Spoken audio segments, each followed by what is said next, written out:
Hello students, after all seeing the concept of cancer, today we are going to start with the new concept or that is a continued part of the cancer. So that is the characteristic of a cancer cells here. तुम्हाला सगळ्यांना माहितीच आहे की आता आम्ही जे काही कॅन्सरबद्दल सांगितलं होतं की कॅन्सर म्हणजे काय काय काय होतं बॉडीमध्ये, की कॅन्सरस सेल्स कसं असतात किंवा त्याच्यामध्ये टाईप कसं आहे जे आहे one is the cancer. One type of cancer is it is present in the body. It is not going to spread. So it is the benign tumor where it is going to spread to the other part of our body. So it is called as a malignant tumor here.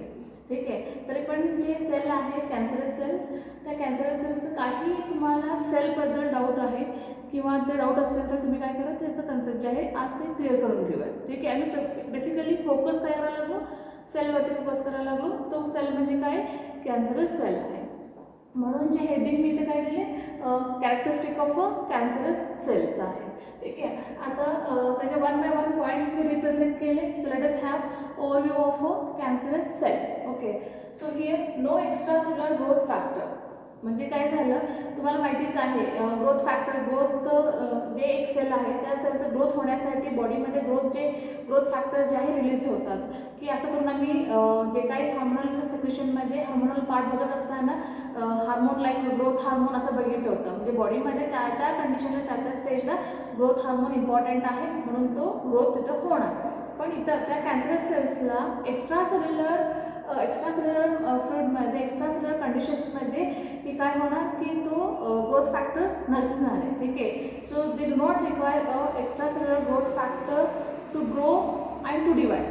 They do not require the extra cellular growth factor to grow and to divide. That is the cancerous cell. पहिला condition झालं. ठीक आहे. आता second one, so there is no control over the cell cycle. तुम्हाला माहिती सगळ्यांना.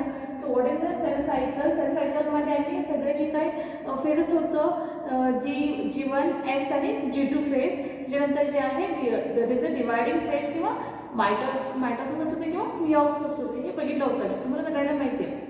मग G1 मध्ये काय होतं, S मध्ये काय होतं, G2 मध्ये काय होतं, हे सगळ्या फेजमध्ये त्यांचं मेन इम्पॉर्टंट आतला जे कंपोनंट आहे तो काय करायला पाहिजे, सिंथेसिस करायला पाहिजे. So that it can divide further into that is divide असं होणार.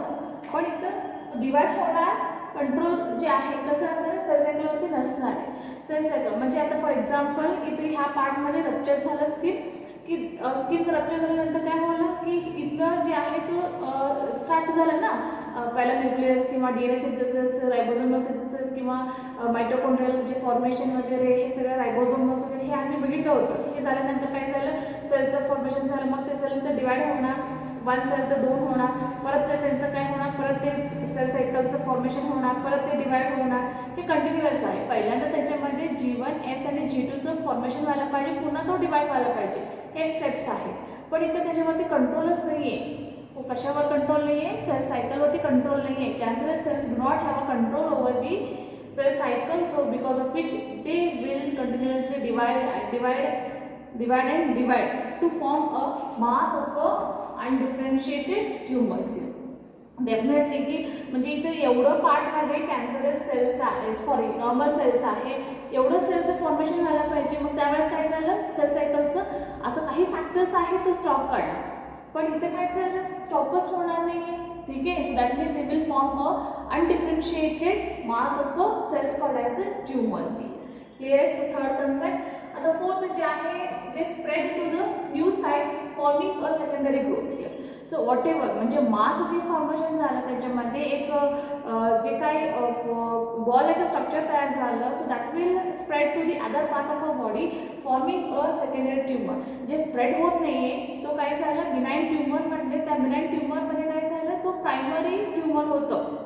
ठीक आहे. आणि तो स्प्रेडिंग बॉडीमध्ये झालं तर काय झालं, सेकंडरी ट्यूमर्स फॉर्मेशन झालं. आणि तोच कंडिशनला आम्ही काय म्हणलं होतं, मेटास्टॅसिस म्हणलं होतं. लक्षात ठेवा, तो इम्पॉर्टंट आहे तुम्हाला नीटसाठी. काय असणार आहे, मेटास्टॅसिस असणार आहे. So the what is that we call it as the spreading of a cancerous cells from one part to the other part through the circulation. The spreading of a cancerous cell or the cancerous tumors from one part to the other part of our body through the circulation through the lymph here, so we call that is the metastasis here. Clear आहे सगळ्यांना? ठीक आहे. Next one जे आहे त्याच्यामध्ये sale म्हणतो म्हटलं ना, सेल म्हणतात न्यूक्लियस असणार आहे. न्यूक्लियस कसं आहे? इरेग्युलर आहे, हायपरट्रॉफिड असणार आहे, एक्स्ट्रा ग्रोथ जे आहे त्याच्यामध्ये असणार आहे की म्हणजे तो कमी पण नसणार किंवा जास्त पण काही कंडिशन त्याच्यामध्ये काय असणार आहे? एक्स्ट्रा असणार आहे. ग्रॅन्युलर सायटोप्लाझम असणार आहे. लायझोसोमचा नंबर जे आहे जास्ती असतात त्या सेलमध्ये, सेलच्या सायटोप्लाझममध्ये लायझोसोमचं नंबर जे आहे जास्ती असणार आहे.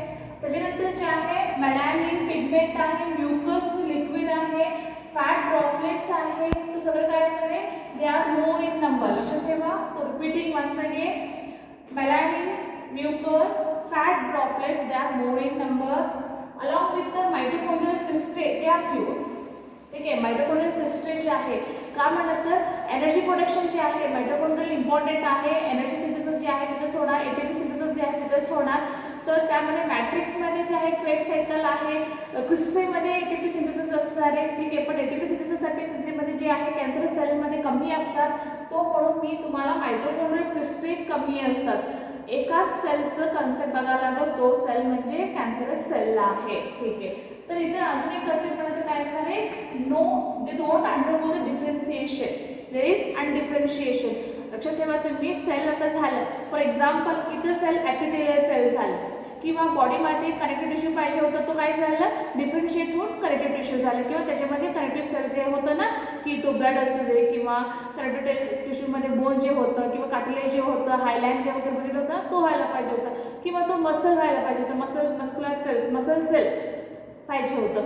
म्हणजे बॉडीमध्ये हे डिफरन्शिएट होऊन अदर टाईपचे सेलचं फॉर्मेशन होणार आहे. पण कॅन्सर सेलमध्ये काय झालं? डिफरन्शिएशन नाही आहे. They forms the undifferentiated mass of cells called as the tumours. म्हणून काय? They do not undergo the undifferentiation. लक्षात आलं तुम्हाला? Okay. So last one that is to support the growth cancer cell releases the growth factor. ठीक आहे. आता काय म्हणले मी? आता सध्या काय म्हणतो की त्याचा स्वतःचा ग्रोथ होण्यासाठी ते स्वतः कॅन्सरस सेल काय करणार? Growth factor. इथे काय first concept extra cellular growth factor नाही. सपोज इथं सेल आहे तो कॅन्सर सेल, इथं काय एक्स्ट्रा सेल्युलर ग्रोथ फॅक्टर नाही आहे की तो कोणताही त्या इंटरस्टिशियल फ्लूइडमध्ये असं कोणताही ग्रोथ फॅक्टर नाही आहे तो कॅन्सर सेल ग्रो होण्यासाठी. पण इथे स्वतः कॅन्सरस सेल काय करतो? स्वतः कोण? Cancerous cell. The cancerous cell releases the growth factor, so which causes the neighboring blood vessels to branch into the cancerous tissue. ठीक आहे. तर तुम्हाला माहितीच आहे ब्लड वेसल्स असणार, त्या ब्लड वेसल्समध्ये सगळे जे फ्लूइड आहे तो प्रेझेंट आहे. पण इथे कॅन्सरस सेल आहे. हा कॅन्सरस सेल काय करतो? Releases the growth factor so that it causes the neighboring blood vessels into the cancerous tissue. They branches into the cancerous tissue here. असं फॉर्म मध्ये काय होणार? त्यांचे ब्रांचिंग स्टार्ट होणार. ठीक आहे. So that causes by the cancerous cell. Cancerous cell releases the growth factor which will induces the blood vessels to branch here. That phenomenon is known as a vascularization. Vessels, vascular part हे repeatedly मी तुम्हाला सांगितले होते की म्हणून काय म्हणायचं त्यांना? वेस्क्युलरायझेशन असं म्हणायचं आहे. लक्षात आलं तुम्हाला? Cancerous cells releases the that is a growth factor which causes the blood vessels to branches to show the minimum number of branches of blood vessels. Such a phenomenon is known as a vascularization, whereas the ability to induce the blood vessel formation is known as a angiogenesis. Important आहे तुम्हाला नीटसाठी काय म्हणणार मी? एंजिओजेनेसिस म्हणणार की त्या फिनॉमिनाला वेस्क्युलरायझेशन म्हणलं. Blood vessels एक नाही आहे, काय किती झाले? 10 ब्लड वेसल्स झालेले, एक्स्ट्रा ब्लड वेसल्स बॉडीमध्ये झालं, त्या ब्लड वेसलला वेस्क्युलरायझेशन म्हणतो. तो प्रोसेस फॉर्मेशन होण्यासाठी जे एक फिनॉमिनॉन आहे त्या फिनॉमिनाला मी काय म्हणणार? एंजिओजेनेसिस. एंजिओलॉजी स्टडी ऑफ ब्लड वेसल्स होतं, तो स्टडी ऑफ ब्लड वेसल्स होतं. आता ब्लड वेसल्स कसं झालं? फॉर्मेशन झालं, जेनेसिस झालं, म्हणून त्यांना काय म्हणायचं? एंजिओजेनेसिस असं म्हणायचं. क्लिअर आहे सगळ्यांना? आता लास्ट हे होतं cell death is inhibited. Okay. तुम्हाला माहितीच आहे की सेल डेथ व्हायला पाहिजे. बॉडीमध्ये जे काही सेलचं जे लाईफ स्पॅन होतं त्याच्यानंतर त्यांचं डेथ व्हायला पाहिजे. पण कॅन्सरस सेलमध्ये डेथ कसं आहे, इनहेबिटेड आहे, म्हणून cancerous cells are immortal. They are live, they are not going under the death process, so we call them as a immortal process. हे क्लिअर आहे सगळ्यांना.